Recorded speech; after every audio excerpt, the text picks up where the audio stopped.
Com a chegada dos anos 80 e a modernização dos tratamentos psiquiátricos, começou no Brasil uma reforma dos cuidados com doentes mentais. Com isso, os manicômios, que eram os lugares onde as pessoas consideradas loucas eram deixadas pelas famílias, foram fechados. Em Santa Cruz, a única casa que atendia doentes era o antigo Sanatório Vida Nova. Fundado em 15 de novembro de 1889, o sanatório ocupava uma área de 28 hectares, localizada na entrada da cidade. O manicômio foi criado e dirigido pelo médico naturalista alemão Eduardo Kempf. 110 anos depois de aberta, a Clínica Vida Nova fecha suas portas em 1999.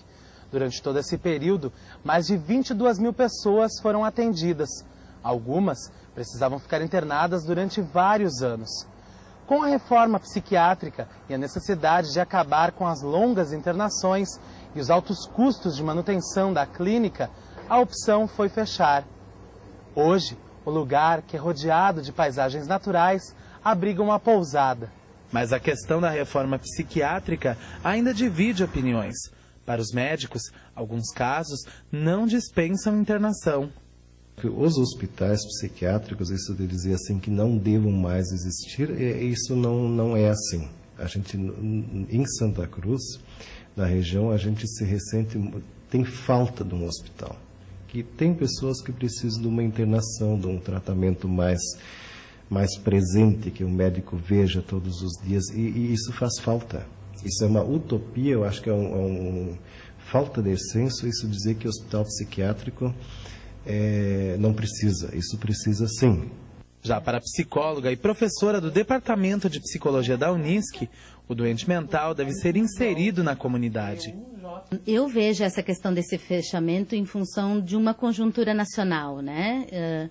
Se desde a década de 80 se desencadeou no Brasil um movimento muito forte, que na época se chamava de movimento da luta antimanicomial e que previa uma revisão no modo como eram tratados os pacientes, que a gente costuma chamar de pacientes psiquiátricos, né? Isso hoje está regulamentado em termos de lei a nível nacional. Também se tem leis estaduais em relação a isso, e que visa basicamente ao quê? A construção de uma série de alternativas comunitárias que visam a substituição deste outro modelo. Foi necessário e continua sendo necessário a criação de toda uma rede de outros tipos de serviços, o que a gente chama de rede substitutiva ao modelo manicomial. Em Santa Cruz, atualmente existem 3 unidades de atendimento psicossocial, conhecidos pela sigla CAPS. No lugar, os doentes participam de oficinas, recebem acompanhamento, tratamento e administração dos medicamentos e realizam atividades de inclusão social.